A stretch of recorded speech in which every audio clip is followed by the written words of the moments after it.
Hello everyone. I hope कि आप लोग अच्छे होंगे, स्वस्थ होंगे और अच्छे तरीके से जो भी प्रैक्टिस सेट दिया जा रहा है आप उनको फॉलो कर रहे होंगे। मुझे अच्छा लगा काफ़ी कि आप लोगों ने पिछले 2 वीडियो पर अपना रिस्पांस अच्छा दिया और हमें इस सीरीज़ को आगे बढ़ाते हुए बहुत अच्छा लग रहा है। क्वेश्चंस रेडी करते हुए मुझे बहुत खुशी होती है कि आप लोग इसको अच्छे से पसंद कर रहे हो, अच्छे से देख रहे हो। और अगर आप लोग इसी तरह से मेहनत करते रहें तो वो दिन दूर नहीं जब सिलेक्शन के एकदम करीब होंगे आप। तो रेगुलर बेसिस पे इस तरह से प्रैक्टिस करते रहिए। जितने भी क्वेश्चन दिए जा रहे हैं उनको अच्छे से आप याद रखिए। और संडे को हम रिवीजन के लिए भी एक क्लास रखेंगे जिसमें आपको पीछे के जो भी क्वेश्चन हैं उनमें से सिलेक्टेड क्वेश्चन आपके सामने रखा जाएगा। ठीक है, तो अगर आप हमारे साथ सपोर्ट पे रहेंगे तो हम आपको अच्छे तरीके से गाइड करते रहेंगे। तो चलिए ज़्यादा समय डालते हुए आज वीडियो को शुरू करते हैं और मॉक 3 देखने वाले हैं। लेकिन हमेशा की तरह सबसे पहला जो प्रश्न आपकी स्क्रीन पे ये दिख रहा है इसका राइट आंसर कमेंट करके जल्दी से बताइए क्या हुआ। ठीक है, तो चलो शुरू करते हैं। तो सबसे पहला प्रश्न आपके स्क्रीन पर ये है कि ऋग्वेद में पुरुष सूक्त में किसका वर्णन है। तो ध्यान दीजिएगा, ऋग्वेद में पुरुष सूक्त में किसका वर्णन मिलता है। तो हमें वर्ण व्यवस्था का वर्णन मिलता है। अगर आप लुसेंट का पहला पेज पढ़ोगे तो वहाँ पे आपको देखने को मिलेगा कि जो ऋग्वेद का 10वां मंडल है उसमें इसके बारे में आपको अच्छे तरीके से देखने को मिल जाएगा। ऋग्वेद के 10वें मंडल में स्थित पुरुष सूक्त में पुरुष यानी ब्रह्मांडीय सत्ता का वर्णन किया गया। इस सूक्त में बताया गया कि भारतीय समाज के 4 वर्ण होते हैं, ब्राह्मण, क्षत्रिय, वैश्य और शूद्र भी उस पुरुष के शरीर से ही आए हैं। ब्रह्मा के शरीर से आए हुए अलग अलग अंगों से उत्पन्न हुआ है। आपने डेफिनेटली इसको पढ़ा होगा, तो ये चीज़ आपका मेंशन है। सेकेंड आता है कि संगम साहित्य किस प्राचीन क्षेत्र से संबंधित है। तो संगम साहित्य किस प्राचीन क्षेत्र से संबंधित है। तो वीडियो अगर आपने शुरू कर दिया तो प्लीज़ वीडियो को लाइक ज़रूर करके जाइएगा। आपका लाइक बेकार कभी नहीं होता। अगर आप एंड तक वीडियो को देखोगे तो आपको समझ में आ जाएगा कि हम क्या चीज़ प्रोवाइड आपको करा रहे हैं, तो आप ज़रूर लाइक कर दिया करिए। तो देखिए, संगम साहित्य किस प्राचीन क्षेत्र से संबंधित है। सही आंसर यहाँ पे बनेगा तमिलनाडु। ऑप्शन बी को टिक करेंगे। और कुछ चीज़ें मैंने संगम साहित्य से यहाँ पे जोड़ रखा है। संगम साहित्य प्राचीन दक्षिण भारत से जुड़ा हुआ है। यह तमिल भाषा में लिखा गया साहित्य है। संगम साहित्य दक्षिण भारत के प्राचीन इतिहास का एक अहम हिस्सा है। संगम साहित्य में उस समय के 3 राजवंशों का उल्लेख मिलता है जिसमें चोल, चेर और पांड्य शामिल थे। संगम साहित्य को तमिल साहित्य का स्वर्ण युग कहा जाता है। तो यहाँ तक कोई प्रॉब्लम नहीं होना चाहिए, अच्छे से याद रखें सभी क्वेश्चंस को। नेक्स्ट आता है कि अशोक का कौन सा शिलालेख उसके कलिंग युद्ध के बाद के पश्चाताप को दर्शाता है।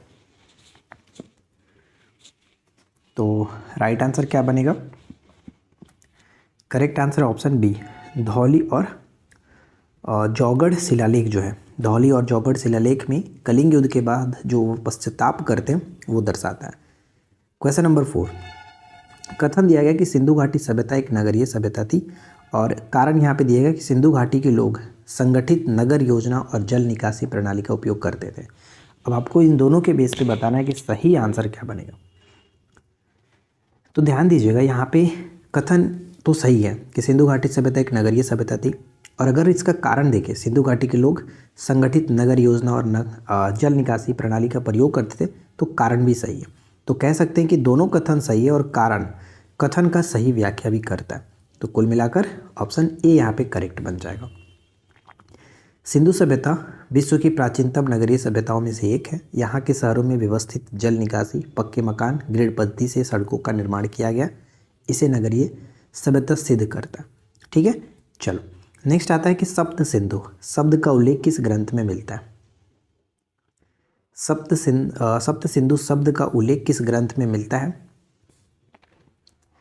तो राइट आंसर बनेगा ऑप्शन ए, ऋग्वेद में देखने को मिलता है। ठीक है, ऑप्शन ए ऋग्वेद में सप्त सिंधु। वैदिक युग में राजा को दिए जाने वाले कर को किस नाम से जानते थे। वैदिक युग में राजा को दिए जाने वाला जो कर होता था उसे किस रूप में जाना जाता था। उसे बलि नाम दिया गया था, बलि के रूप में जानते थे। भारत में मुद्रास्फीति का अनुमान लगाने का सबसे आम उपाय क्या है। मुद्रास्फीति का अनुमान लगाने का सबसे आम उपाय क्या है। तो राइट आंसर बनेगा ऑप्शन सी, उपभोक्ता मूल्य सूचकांक। ऑप्शन सी यहाँ पे करेक्ट होगा। कुछ चीज़ें मैंने यहाँ पे नोट डाउन कर रखा है। उपभोक्ता मूल्य सूचकांक खुदरा स्तर पर वस्तुओं और सेवाओं की कीमतों में परिवर्तन को मापता है। अप्रैल 2014 में भारतीय रिजर्व बैंक ने मुद्रास्फीति के अपने प्रमुख उपाय के रूप में सीपीआई को अपनाया। यह उपभोक्ताओं द्वारा खरीदी जाने वाली वस्तुओं और सेवाओं की कीमतों में बदलाव को दर्शाता है। ठीक है, देखिए नेक्स्ट क्वेश्चन आता है कि विदेशी मुद्रा प्रबंधन अधिनियम, जिसे हम लोग अभी फ़िलहाल में फेमा कहते हैं, फेमा को किस वर्ष लागू किया गया था। लेकिन मैं आपको बता दूं कि जो अभी आप फेमा देख रहे हैं ये पहले फेरा हुआ करता था। फेरा जो कि ये एक्ट आया था 1973, ठीक है, उसके तहत ये बनाया गया था। और फेरा का मतलब क्या था फॉरेन एक्सचेंज रेगुलेशन एक्ट, ठीक है, 1973 में। लेकिन 1999 में इसे फेमा में बदल दिया गया, इसे फेमा के नाम से जाना जाने लगा। और यहाँ पे लागू की बात की गई है तो 1999 से ये लागू हुआ। लेकिन अगर क्वेश्चन में पूछता कि प्रभावी कब से हुआ तो ये 2000 ईस्वी से प्रभावी हो गया था। तो जिस तरह से क्वेश्चन पूछा जाए उसे राइट आंसर टिक करिए। लागू पूछा गया तो यहाँ पे 1999 में, और इसे प्रभावी कब किया गया तो फेमा प्रभावी आ गया था 1 जून 2000 से। तो करेक्ट आंसर यहाँ पे हो जाता आपका 1999। विदेशी मुद्रा प्रबंधन अधिनियम फेमा 1999 को परिवर्तित विदेशी मुद्रा विनिमय एक्ट यानी फेरा के स्थान पर लागू किया गया था। ठीक है, 99 में लागू किया गया और यह 1 जून 2000 से प्रभावी हुआ। फेमा का उद्देश्य भारत में विदेशी मुद्रा और सीमा पर व्यापार को प्रोत्साहित करना और विनियमित करना होता है। ठीक है, फेरा और फेमा दोनों अच्छे से याद रखेंगे। फेरा 1973 और फेमा 1999, राइट। चलो नेक्स्ट आता है कि ट्राइसेम योजना। ट्राइसेम योजना का मुख्य उद्देश्य क्या है। तो देखिए ट्राइसेम योजना का मुख्य उद्देश्य क्या है, तो राइट आंसर यहाँ पे बनेगा ट्राइसेम योजना का मुख्य उद्देश्य ग्रामीण युवाओं को स्वरोजगार के लिए प्रशिक्षण प्रदान करना, यानी ऑप्शन यहाँ पे ए करेक्ट बन जाता है। ट्राइसेम योजना आया कब था, तो देखिए ट्राइसेम योजना है यह एक केंद्र प्रायोजित कार्यक्रम था जिसे 15 अगस्त 1979 को शुरू किया गया था। इस योजना का मुख्य उद्देश्य 18 से 35 वर्ष की आयु के ग्रामीण युवाओं को तकनीकी और व्यावसायिक विशेषज्ञता प्रदान करना था ताकि वे स्वरोजगार के अवसर प्राप्त कर सके। ठीक है, तो ट्राइसेम बस ध्यान रखिएगा कब आया था। नेक्स्ट प्रश्न आता है कि पूंजी निर्माण के लिए आवश्यक तत्व कौन कौन से हैं। तो देखिए पूंजी निर्माण के लिए आवश्यक तत्व हो जाते हैं बचत भी होना चाहिए, निवेश भी होना चाहिए, यानी बचत और निवेश दोनों। सी होगा करेक्ट। निम्नलिखित में से कौन सा वक्र बेरोजगारी और मुद्रास्फीति के बीच संबंध को दर्शाता है। बेरोजगारी और मुद्रास्फीति दोनों के बीच के संबंध को दर्शाता है कौन। तो यहाँ पे आप देखेंगे ऑप्शन बी होगा फिलिप्स वक्र। ठीक है, फिलिप्स वक्र में आप देखेंगे कि ये मुद्रास्फीति और बेरोजगारी के बीच अच्छा संबंध को दर्शाता है। फिलिप्स वक्र के मुताबिक होता क्या है कि मुद्रास्फीति और बेरोजगारी के बीच एक उल्टा संबंध होता है, यानी जब मुद्रास्फीति कम होती है तो बेरोजगारी बढ़ती है और जब मुद्रास्फीति बढ़ती है तो बेरोजगारी कम होती है। ठीक है, चलो इसे 1958 में विकसित किया गया था, ध्यान रखिएगा। नेक्स्ट आता है कि भारत में कर सुधार समिति का नेतृत्व किसने किया। तो कर सुधार समिति राजा चलेया यहाँ पे करेक्ट होगा ऑप्शन सी। रूर कोयला क्षेत्र किस देश में स्थित है। रूर कोयला जो क्षेत्र है वो किस देश में स्थित है। छोटा नागपुर को क्या कहते हैं, भारत का रूर कहा जाता है, ध्यान रखिएगा। रूर कोयला क्षेत्र जो है वो आपका पड़ता है जर्मनी के अंतर्गत, ऑप्शन बी होगा जर्मनी में। नेक्स्ट प्रश्न आता है कि हिमालय का कौन सी पर्वत श्रृंखला जो है वो आंतरिक हिमालय कहा जाता है। आंतरिक हिमालय के नाम से जानते हैं तो महान जो हिमालय है इसे आंतरिक हिमालय के नाम से जाना जाता है। प्रायद्वीपीय भारत का जल प्रभाग किसे कहते हैं, यही प्रश्न मैंने आपसे स्टार्टिंग में पूछा था स्क्रीन पर। तो प्रायद्वीपीय भारत का जल प्रभाग यानी कि जल विभाजक के रूप में किसे जानते हैं हम लोग, तो पश्चिमी घाट को जाना जाता है। क्यों, तो ये अरब सागर में गिरने वाली नदियों और साथ ही साथ बंगाल की खाड़ी में गिरने वाली नदियों को अलग करता है। पश्चिमी घाट को प्रायद्वीपीय भारत का जल प्रभाग कहा जाता है क्योंकि अरब सागर और बंगाल की खाड़ी में गिरने वाली नदियों को अलग करता है। भारत में ब्लैक स्वान घटना किससे संबंधित है। अकॉर्डिंग टू ऑप्शन आपको ये बताना है कि ब्लैक स्वान जो घटना है किससे संबंधित है। तो ब्लैक स्वान घटना का संबंध हो जाएगा अचानक बाढ़ और प्राकृतिक आपदा। ठीक है, प्राकृतिक आपदा या फिर अचानक बाढ़। फतवा जहानदारी निम्नलिखित में से किनके द्वारा लिखी गई पुस्तक है। फतवा जहानदारी जो है लिखी गई है किसके द्वारा, तो ये लिखा गया है ज़ियाउद्दीन बर्नी के द्वारा। ठीक है, ज़ियाउद्दीन बर्नी के द्वारा, ऑप्शन बी। किसके काल में बोर्ड ऑफ रेवेन्यू की स्थापना की गई थी। तो देखिए बोर्ड ऑफ रेवेन्यू जो स्टार्ट किया गया था, जिसे हम लोग हिंदी में राजस्व परिषद कहते हैं, तो ये 19 बोल रहा हूँ 1772 में स्टार्ट किया गया था, ठीक है, 1772 में। तो उस वक्त आप कहेंगे कौन थे, तो वारेन हेस्टिंग्स, ठीक है, Warren Hastings, option C. Next आता है कि 1942 में भारत छोड़ो आंदोलन आरंभ करने के लिए कौन सा मुख्य कारण था। तो क्रिप्स मिशन की जब सफलता हुई थी, उसके बाद यहाँ पे स्टार्ट किया गया था भारत छोड़ो आंदोलन। ऑप्शन सी हो जाता है correct answer, option C. Next प्रश्न ये बनता है कि 1942 में भारत छोड़ो आंदोलन आरंभ करने का मुख्य कारण क्या था। तो अच्छा, यहाँ पे थोड़ा सा मिस्टेक है, सही आंसर यहाँ पे बनेगा ऑप्शन सी, क्रिप्स मिशन की सफलता नहीं, यहाँ पे विफलता होना चाहिए। भारत छोड़ो आंदोलन अगस्त क्रांति के नाम से भी इसको जाना जाता है, और ये क्रिप्स मिशन की विफलता के बाद शुरू हुआ था, ठीक है। तो यहाँ पे सफलता नहीं, असफलता कह सकते हैं, विफलता कह सकते हैं, तो ऑप्शन सी थोड़ा सा सुधार कर लीजिएगा। नेक्स्ट आता है कि निम्नलिखित में से किसने बंगाल में द्वैत शासन प्रणाली को समाप्त किया। बंगाल में किसने द्वैत शासन प्रणाली को समाप्त किया। तो द्वैत शासन प्रणाली को समाप्त किया गया था वारेन हेस्टिंग्स के द्वारा, तो यहाँ पे ऑप्शन डी हो जाता है। 1767 से 69 ईस्वी में ब्रिटिश और हैदर अली के बीच लड़ा जाने वाला मैसूर युद्ध किसके द्वारा समाप्त हुआ।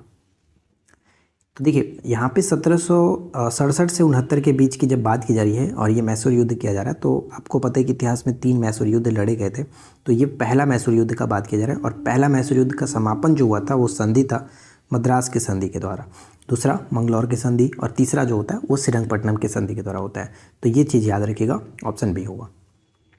मुंडकोपनिषद किस वेद का प्रमुख उपनिषद है। उपनिषदों की संख्या 108 है, ठीक है, और मुंडकोपनिषद जो है ये किस वेद के प्रमुख उपनिषद है। तो यहाँ पे हो जाएगा यजुर्वेद, ठीक है, यजुर्वेद, ऑप्शन डी को टिक करेंगे। यजुर्वेद दूसरा वेद माना जाता है, जिसमें आपको यज्ञ के समय मंत्र जो भी होते हैं। नेक्स्ट प्रश्न आता है कि राज्यपाल को विधेयक रोकने यानी कि पॉकेट वेटो का अधिकार किस संवैधानिक प्रावधान के तहत प्राप्त है। तो राइट आंसर क्या बन जाता है, अनुच्छेद 200 के तहत, ठीक है, अनुच्छेद 200 के तहत राज्यपाल को विधेयक रोकने का अधिकार है।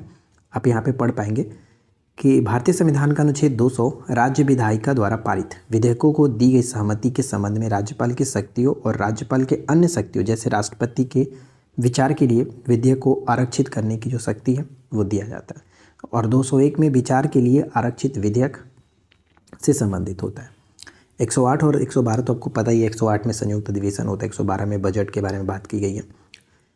भारत के राष्ट्रपति को किसी भी विधेयक को संसद को पुनर्विचार के लिए लौटाने का अधिकार कितनी बार होता है। तो वो एक बार से ज़्यादा नहीं कर सकता, ऑप्शन ए, एक बार लौटा सकता है, ऑप्शन ए होता है। कौन सा जलद मरुमध्य ऑस्ट्रेलिया और तस्मानिया को अलग करता है। ऑस्ट्रेलिया और तस्मानिया को अलग करता है। तो यहाँ पे बांस जो जलद मरुमध्य वो अलग करता है। वेनिस ऑफ द वर्ल्ड के नाम से किसे जानते हैं। कुछ क्वेश्चन बहुत इजी हैं, कुछ क्वेश्चंस आपको पहली बार भी सुनने को मिल रहा होगा और कुछ क्वेश्चंस मॉडल टाइप के। तो हमारा सेट इसी पर्पज़ से होता है कि आप लोगों को एक अच्छा सेट प्रोवाइड कराया जाए, और ऐसा नहीं होता है कि एकदम इजी प्रोवाइड कराया जाए, एकदम टफ प्रोवाइड कराया जाए, ऐसा सेट बिल्कुल भी नहीं होता है। मॉडरेट टाइप का मतलब बीच में लेकर के चलो, कुछ इजी हो, कुछ बहुत ज़्यादा टफ हो। वेनिस ऑफ द वर्ल्ड के नाम से हम लोग स्वीडन को नाम जानते हैं, स्वीडन आपको पता ही होगा। नेक्स्ट आता है कि निम्न में से किस एक की सीमा कैस्पियन सागर से नहीं लगती। अब इस क्वेश्चन को आप आसानी से नहीं कर सकते हो जब तक आपको याद ना हो कि कैस्पियन सागर की जो सीमा है वो किन किन देशों के साथ साझा होती है। सबसे पहले तो आपको पता होना चाहिए कि टोटल 5 देशों के साथ साझा होती है, और 5 देश कौन कौन से आते हैं, तो इस पर मैंने एक अलग ट्रिक बना रखा है। एक ट्रिक बनाया था जिसमें अलग अलग देशों के नाम मैंने बताया था कि भूमध्य रेखा से भूमध्य सागर से कौन कौन से देश साझा होते हैं। इस तरह से मैंने एक वीडियो बनाया, अगर आपने नहीं देखा देख लीजिएगा। अब मैं आपको यहाँ बता दूं कि कैस्पियन सागर से टोटल 5 देश अपनी सीमा साझा करते हैं, और वो कौन कौन से। तो इसका एक छोटा सा ट्रिक ये था कि इरा अब तू रुक, ठीक है, अब तू रुक, ये मैंने ट्रिक बताया था। अब की जगह पर आज तू रुक कह सकते हो, आज तू रुक, ठीक है, इरा आज तू रुक। इरा का मतलब हो जाएगा ईरान, आज का मतलब हो जाएगा अजरबैजान, ठीक है, अजरबैजान। तू का मतलब हो जाएगा तुर्कमेनिस्तान, ठीक है। र का मतलब हो जाएगा, जो रुक मैंने बताया आपको रुक, तो रुक का मतलब हो जाएगा रूस, ठीक है। और क का मतलब हो जाएगा कजाकिस्तान। यहाँ पे तो ऑप्शन में तीनों आप देख ही ले रहे हो। अर्मेनिया जो कि अपनी सीमा साझा नहीं करता है, तो ऑप्शन ए हो जाएगा, ठीक है। तो यहाँ पे आपको ट्रिक याद रखना है। वैसे बहुत सारे ट्रिक अलग अलग होते हैं, जिससे आपको सुविधा हो आप वो याद करो, या फिर आप डायरेक्ट नाम याद रखो, जैसे आपको अच्छा लगे। निम्न शब्दों पर विचार करें, सही शब्दों का विचारानुक्रम दीजिए। जब हमारा भारत का जो प्रियम्बल है, संविधान का जो प्रियम्बल है, उसको अगर आप पढ़ोगे तो इन चारों वर्ड का इस्तेमाल किस तरह से सही तरीके से होता है आप देखोगे तो क्या बनेगा। हम भारत के लोग भारत को एक सार्वभौमिक, समाजवादी, धर्मनिरपेक्ष, प्रजातांत्रिक गणराज्य बनाने के लिए इस तरह से पढ़ते हैं। तो करेक्ट होगा क्या, ऑप्शन ए, ठीक है, ऑप्शन ए बनेगा। इसके बाद नेक्स्ट आता है कि लोक लेखा समिति अपनी रिपोर्ट प्रस्तुत करती है। तो लोक लेखा समिति अपनी रिपोर्ट जो प्रस्तुत करती है वो किसे करती है, तो लोकसभा अध्यक्ष को करता है।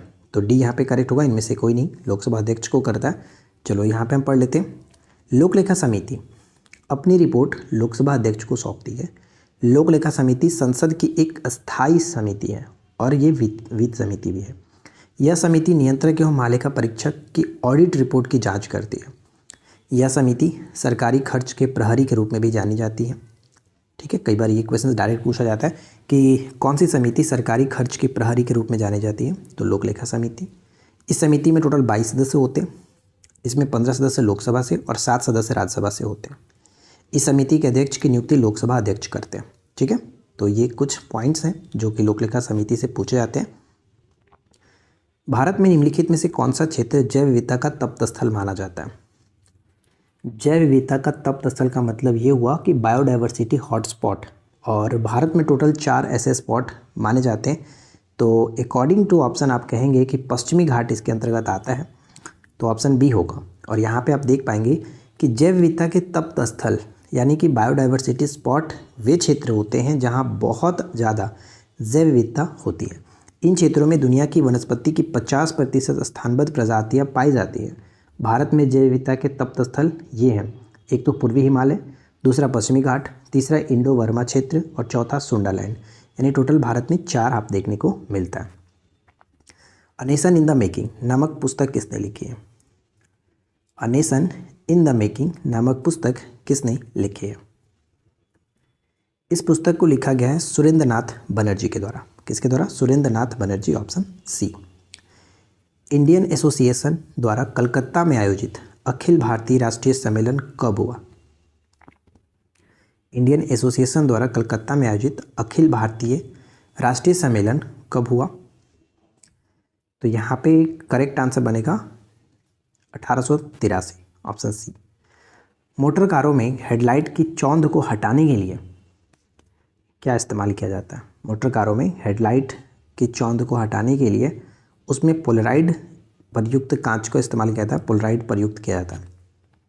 जिन पदार्थों में अनंत विद्युत प्रतिरोध होता है उसे क्या कहते हैं। जिन पदार्थों में अनंत विद्युत प्रतिरोध होता है, बहुत ज़्यादा विद्युत प्रतिरोध होता है, उसे हम लोग विद्युत रोधी कह सकते हैं, विद्युत रोधी, ऑप्शन सी।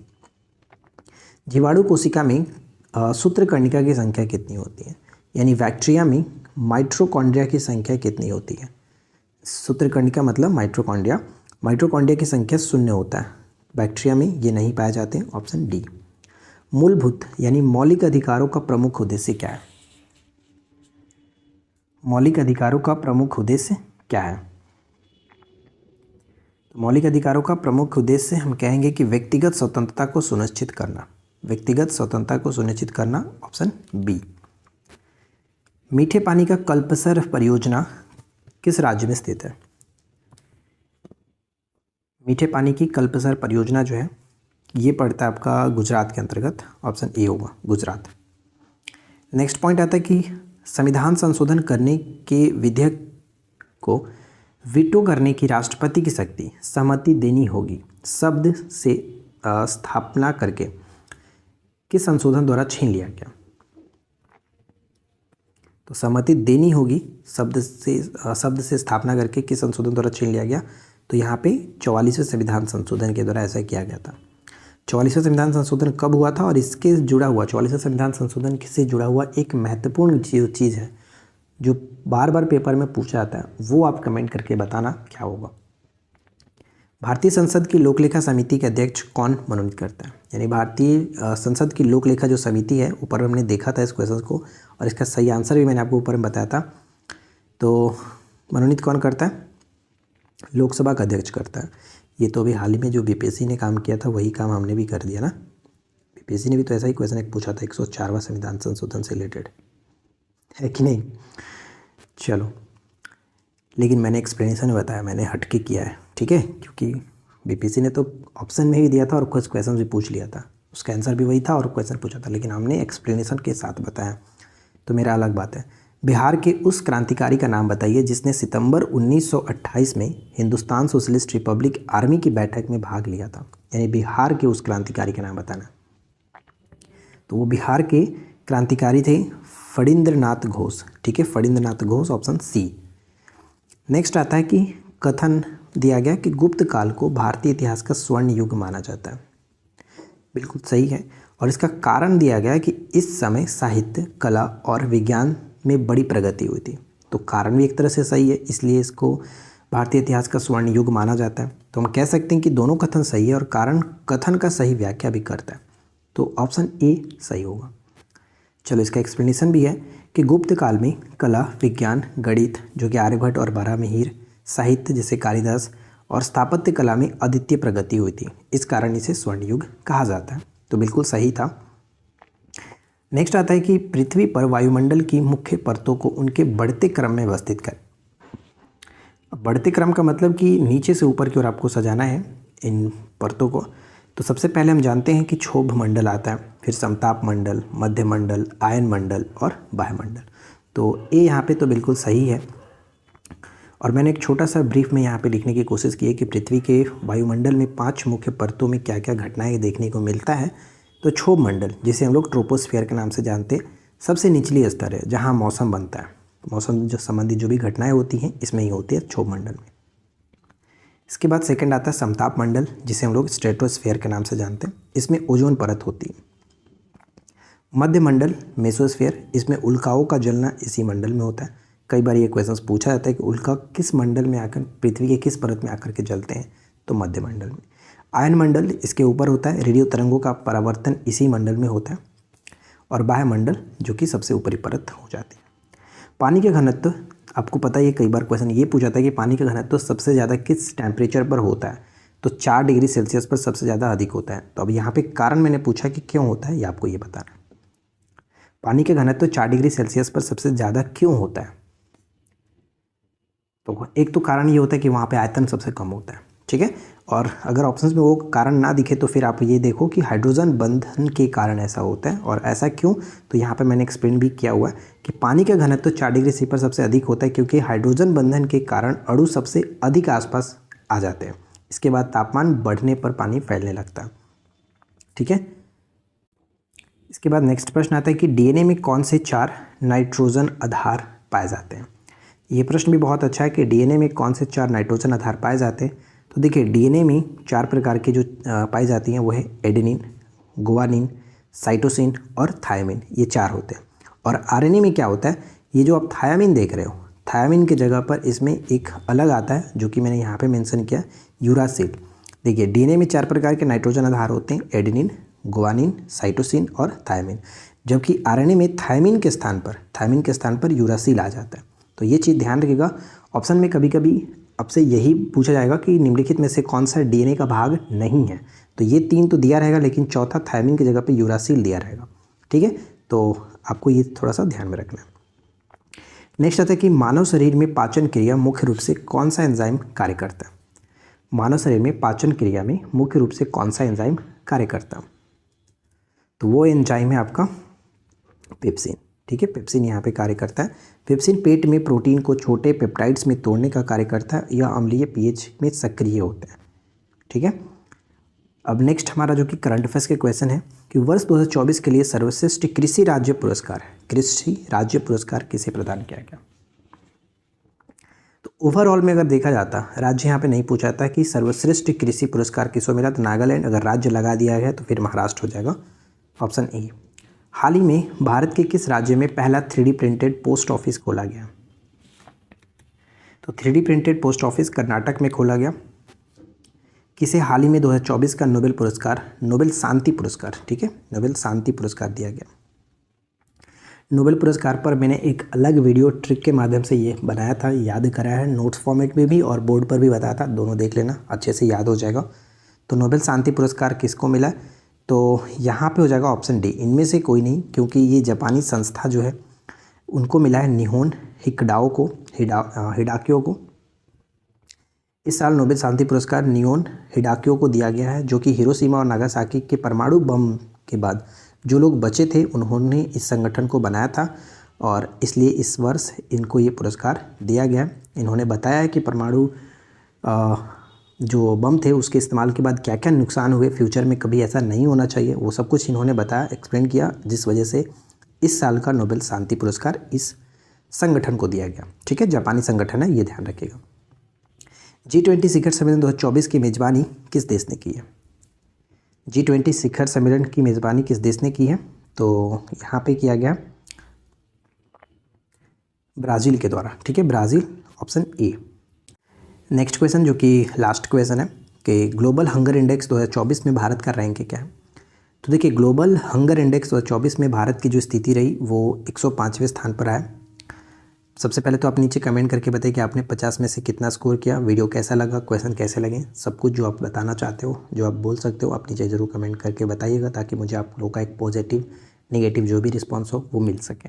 ठीक है, हाल ही में वर्ष 2024 में वैश्विक भुखमरी सूचकांक में जो कि भारत का स्कोर रहा 27.3 के साथ 127 देशों में 105वें स्थान पर रहा, जो कि बहुत गंभीर है। तो आई होप कि फ्रेंड्स आप लोगों को ये वीडियो अच्छा लगा होगा, पसंद आया हो तो लाइक एंड शेयर कर दीजिएगा। चैनल पे पहली बार है, सब्सक्राइब करके नोटिफिकेशन बेल आइकन को ऑल पे सेट कर लीजिए। मिलते हैं आपके साथ इसी प्रकार के नेक्स्ट वीडियो में नए टॉपिक के साथ। Thanks for watching, keep learning, have a good day.